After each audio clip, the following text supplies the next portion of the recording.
Bismillahirrahmanirrahim. Kenikmatan hidup tidak selalu hadir dalam bentuk besar. Terkadang ia tersembunyi dalam detik-detik kecil. Detak jantung yang stabil, makanan hangat di meja, dan keluarga yang menyapa. Tetapi manusia sering lupa. Ketika nikmat datang bertubi-tubi, hati mulai lalai. Ketika hidup terasa mudah, iman mulai surut. Dan ketika semuanya terasa aman, kita merasa tak butuh kepada Allah Subhanahu wa Ta'ala. Allah Maha Pemberi, tetapi Dia juga Maha Mencabut. Sebagaimana Dia bisa memberi nikmat tanpa batas, Dia pun bisa mengambilnya hanya dalam sekejap. Dan yang paling menakutkan adalah saat pencabutan itu terjadi ketika kita masih sibuk dalam kelalaian. Pernahkah kita berpikir bahwa nikmat yang kita nikmati hari ini belum tentu ada di esok hari? Pernahkah kita khawatir bahwa setiap kemaksiatan bisa menjadi sebab Allah mengambil semua yang indah di dalam hidup kita? Di dalam Al-Quran, banyak kisah tentang kaum yang ditimpa azab bukan karena mereka tidak diberi nikmat, tetapi karena mereka kufur terhadap nikmat itu. Mereka tidak bersyukur, mereka lupa kepada Sang Pemberi. Maka, mari kita tanya kepada diri kita hari ini, apa yang telah kita lakukan dengan segala nikmat yang Allah berikan? Sudahkah kita menjaganya dengan takwa, ataukah kita justru menodainya dengan kelalaian? Allah berfirman dalam surat Ibrahim ayat 34, dan Dia telah memberikan kepadamu keperluanmu dari segala apa yang kamu mohonkan kepadanya. Dan jika kamu menghitung nikmat Allah, niscaya kamu tidak akan sanggup menghitungnya. Saudaraku yang dirahmati Allah, begitu banyak nikmat yang hadir tanpa kita minta, tanpa kita sadari. Kita sering hanya fokus pada kekurangan, pada yang belum kita punya, pada apa yang belum kita capai. Tetapi kita lupa bahwa kita sudah memiliki begitu banyak. Jika hari ini kita masih bisa makan, masih bisa minum, bisa tertawa dan tidur dengan nyenyak, maka kita sedang dalam limpahan nikmat yang sangat besar.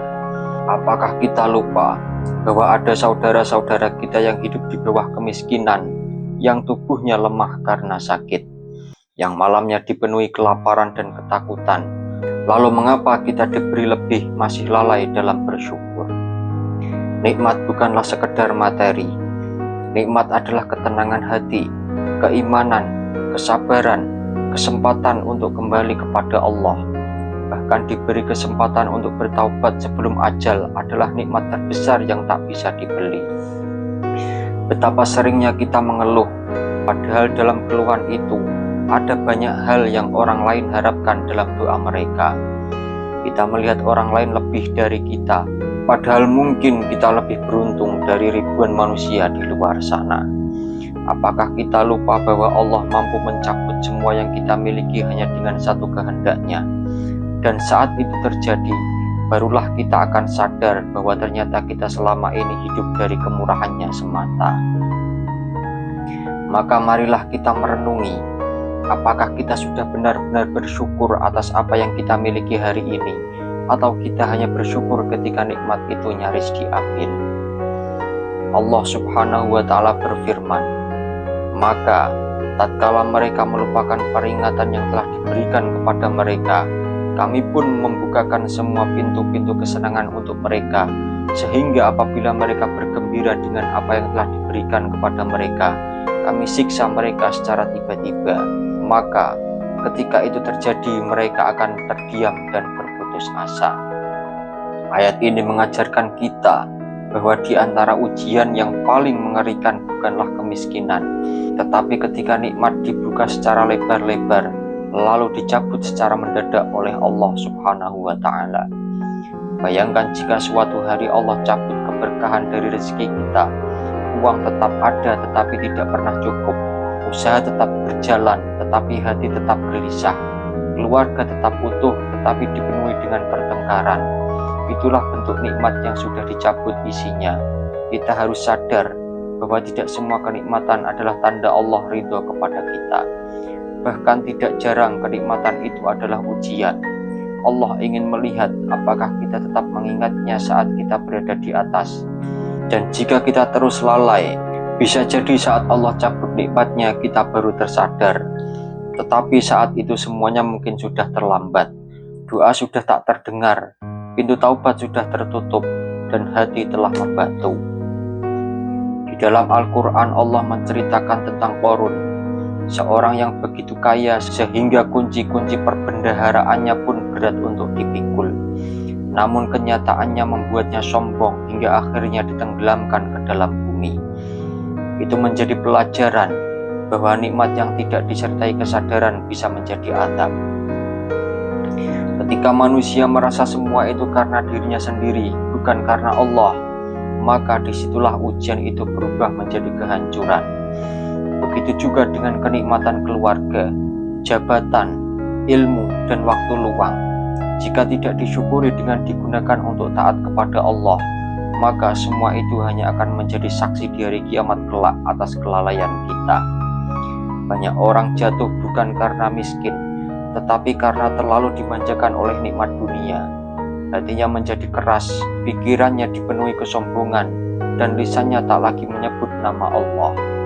Jika Allah memberikan kita nikmat, namun kita pergunakan untuk maksiat, itu bukanlah suatu keberuntungan. Itu adalah istidraj atau jebakan yang dibungkus dengan indah. Kita dibiarkan merasa aman padahal sedang dijauhkan dari rahmatnya. Maka jangan tertipu. Kenikmatan dunia bukan ukuran keberhasilan di sisi Allah. Ukuran keberhasilan adalah seberapa besar kita mampu menjaga iman di tengah-tengah nikmat itu.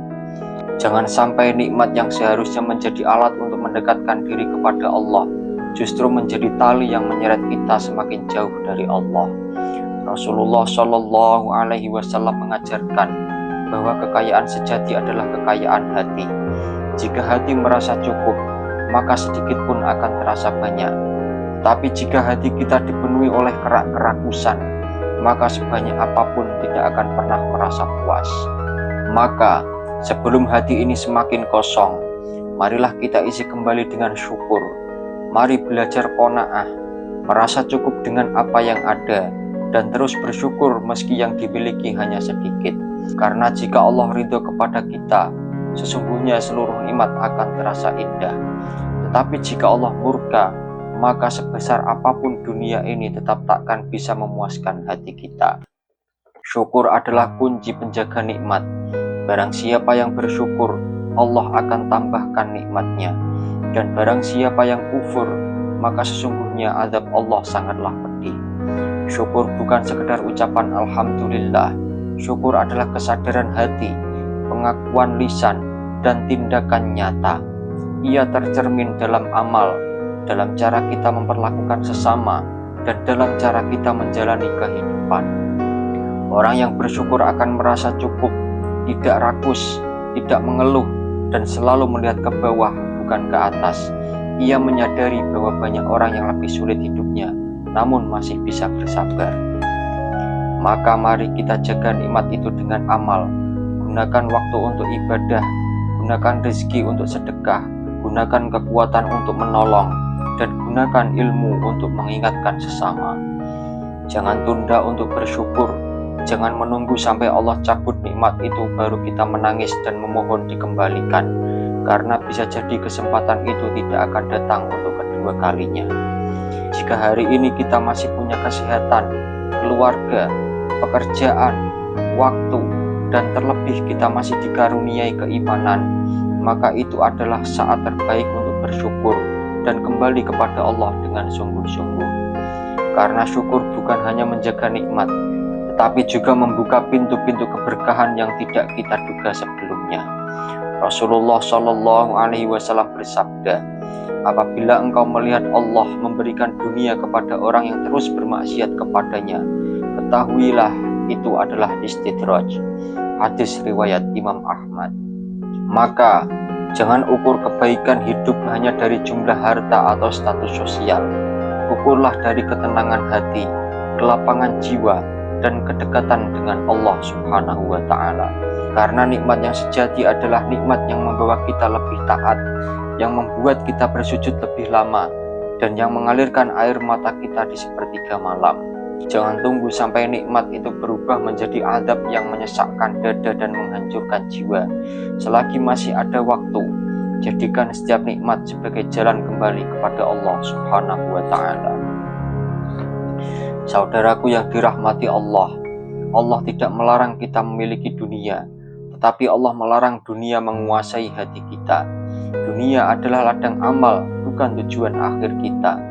Banyak orang terlalu sibuk mengejar dunia sampai lupa bahwa waktu terus berjalan menuju kematian, dan kematian tidak menunggu kita siap. Dunia ini adalah tipu daya. Ia menggoda lalu meninggalkan. Ia menjanjikan tapi mengecewakan. Betapa banyak orang yang kehilangan arah hidup karena terlalu mencintai dunia. Ketika dunia hancur, ia pun ikut hancur. Ketika dunia menjauh, ia merasa ditinggalkan oleh segalanya. Dunia bukan musuh, tapi juga bukan Tuhan. Letakkanlah ia di tangan, bukan di dalam hati. Gunakanlah, tetapi jangan sampai diperbudak olehnya.